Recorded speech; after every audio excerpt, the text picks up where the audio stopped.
पुरुष चैव विद्यनादि उभामपि विकारास्य गुणाश्चैव विधि प्रकृति संभवाना।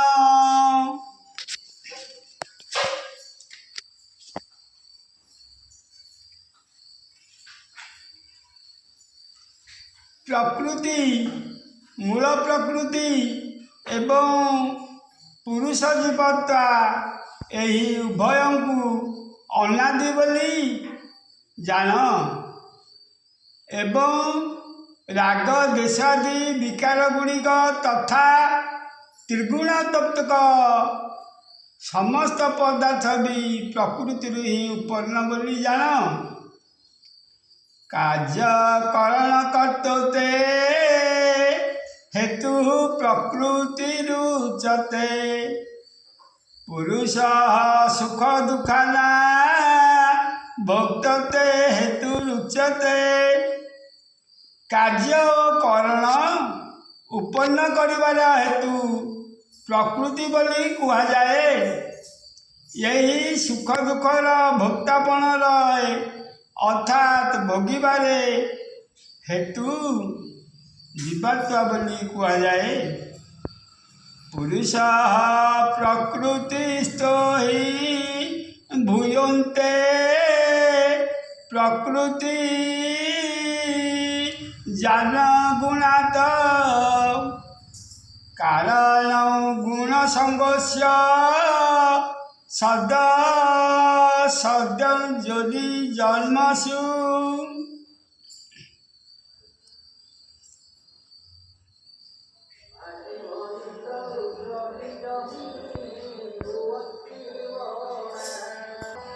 मन एवं चक्षु कर्ण जिह्वा नासिका त्वक और बाक्पाणी पाद उपस्थ गृहद्वार यही 13टी करणी सप्तम अध्यायर 14 श्लोक कथित भगवान त्रिगुणात्मक माया को प्रकृति बोली धरवा हेब।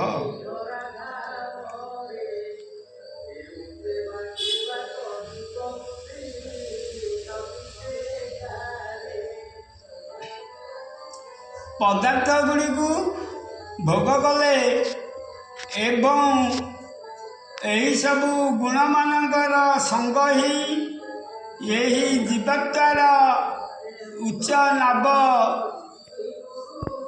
उच्च नीच जोनि मानकरे जन्म ग्रहण करिवार कारण। उपद्रष्टा नमता च भक्ता भोक्ता महेश्वर परमात्मेति परमामेति चाप्युक्त देहेसिन पुरुष पर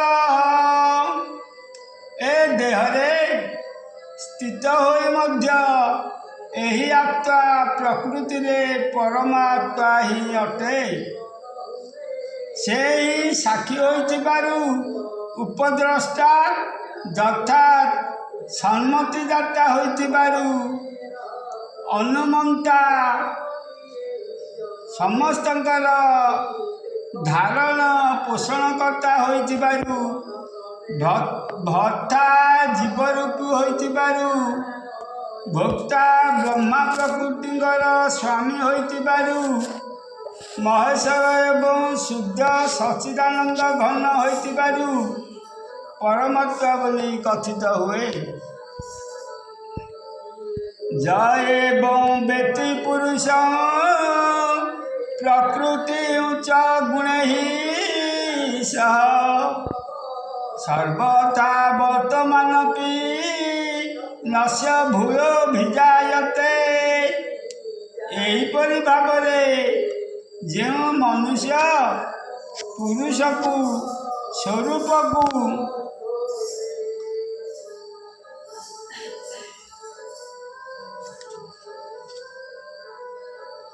ओ गुण मान सहित प्रकृति को तत्वतः जानती से सकल प्रकार कर्तव्य कर्म करुथिले मध्य तांकर पूर्वजन्म हुए नहीं। ध्याने नातरी पसंती केचिदात्ता नमांतना अन्य सांगेन जोगेन कर्म जोगेन चापरे केतेक मनुष्य सही परम पुरुष परमात्मा को शुद्ध होइथिबा सूक्ष्म बुद्धि बल ध्यान द्वारा हृदय रे दर्शन करती। केतेक ज्ञान भ्रष्ट जगतर सकल इंद्रिय गोचर वस्तु मायार कार्य होइथिबारु क्षण भंगुर विनाशशील जड़ ओ अनित्य एवं जीवात्मा हेउछि नित्य चेतन निर्विकार ओ अविनाशी पुणी ताहा हेउछि शुद्ध बोध स्वरूप सच्चिदानंद घन परमात्मा सनातन अंश। यह जानी मायाधीन पदार्थ त्याग करी परमात्मा ठारे रमण करवा ही यह तत्व जानिबा। को आत्रिक कथटा कह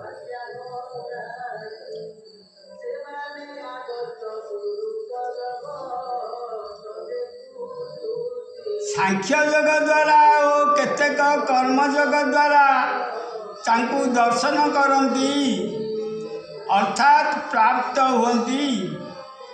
अनेतेव मजानत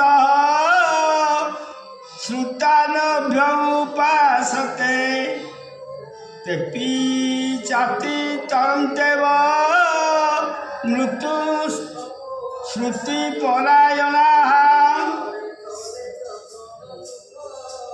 परंतु अन्य मंदबुद्धि पुरुष माने ए प्रकार तत्व जानु नथिबारु अन्य मानक ठारू अर्थात तत्वज्ञ पुरुष मानक ठारू सुनी तद अनुसारे उपासना करती एवं सेही श्रवण परायण पुरुष माने भी मृत्यु रूपक संसार सागर को निसंदेह तरी जाती। जावत संजायते किंचित सत्य स्थावर जंगम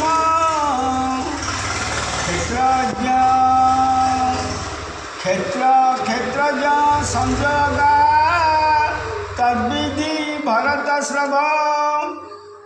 हे अर्जुन जेते सबु स्थावर जंगम प्राणी उत्पन्न हुअन्ति से सबको तुम्हें क्षेत्र और क्षेत्रज्ञ संजोग ही उत्पन्न हुअन्ति बोली जान।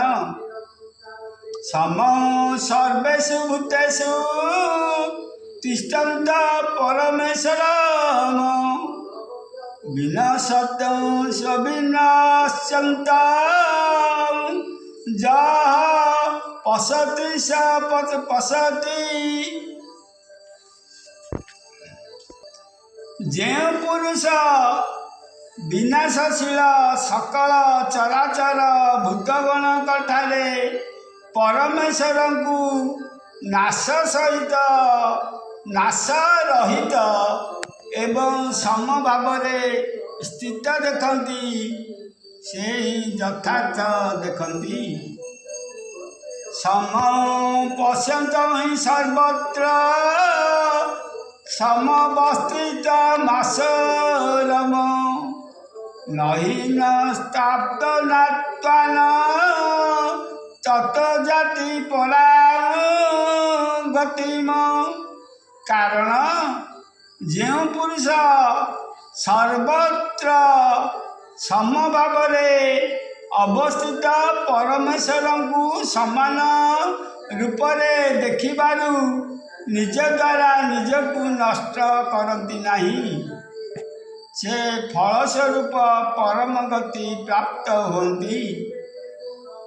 प्रकृतैव च कर्माणि क्रियामाणानि सर्वशः यः पश्यति तथा म्लानमकर्तारं स पश्यति। एवं जो पुरुष सकल कर्म करू सबु प्रकार प्रकृति द्वारा ही करा जाइछि बोली देखती और आत्मा को अकर्ता बोली देखती से ही यथार्थ देखती। जदा भूत पृथक भाव मेकस्तमनुपश्यति तत एव विस्तार ब्रह्म संपाद्यते तदा।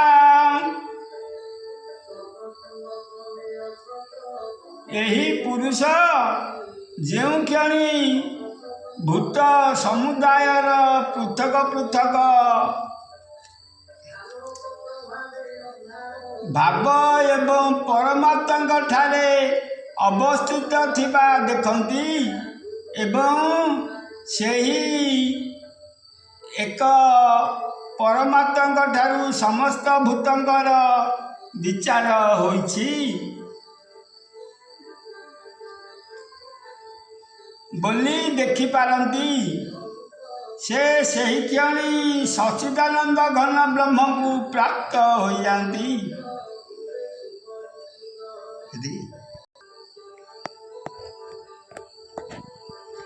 अनादित्वानि गुण तत्व परमात्मायम वयम शरीरस्तोपि कौन्तेय न करति नलिव्यते।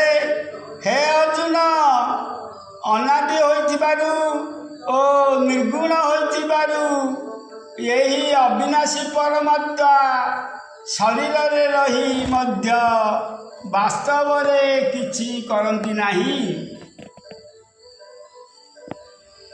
कि कौनसी थिरे लिप्त होती नहीं। यथा सर्वगतं सख्यादाकाशं नोपलिप्यते सर्वत्रावस्थितो देहे तथा नोपलिप्यते।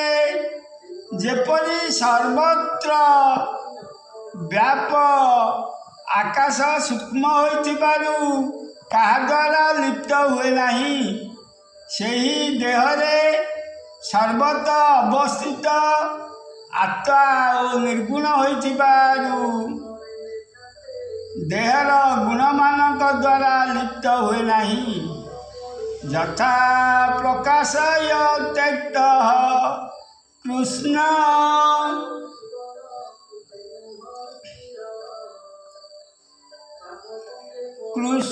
कृष्णालोकमिमं रवि क्षेत्र क्षेत्री तथा कृष्ण प्रकाशयति भारत।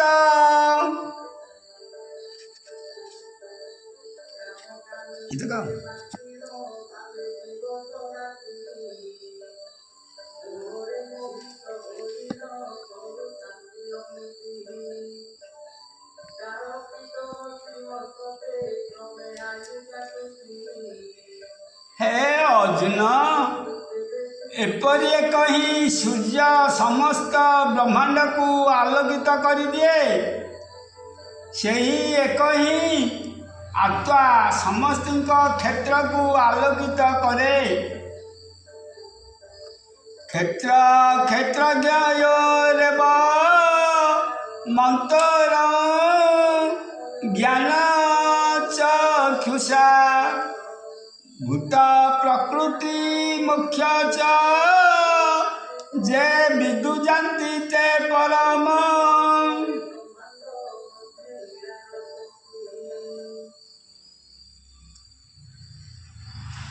जे पुरुष माने एपरि भावरे क्षेत्र और क्षेत्रज्ञर प्रभेद तथा कार्य समेत प्रकृति मुक्त हेबा प्रणाली ज्ञान नेत्र द्वारा तत्वतः जानी पारंती ସେହି ମହାତ୍ମା ମାନେ ପରଜନ୍ମ ପରମାତ୍ମାଙ୍କୁ ପ୍ରାପ୍ତ ହୁଅନ୍ତି। ଓମ୍ ତସ୍ମିତି ଶ୍ରୀମଦ୍ଭାଗବତ ମହାସୁପସୁ ବ୍ରହ୍ମ ବିଦ୍ୟାୟଂ ଯୋଗ ଶାସ୍ତ୍ରେ ଶ୍ରୀକୃଷ୍ଣାର୍ଜୁନ ସମ୍ବାଦେ क्षेत्र क्षेत्रज्ञ विभाग जोग नाम त्रयोदश अध्याय।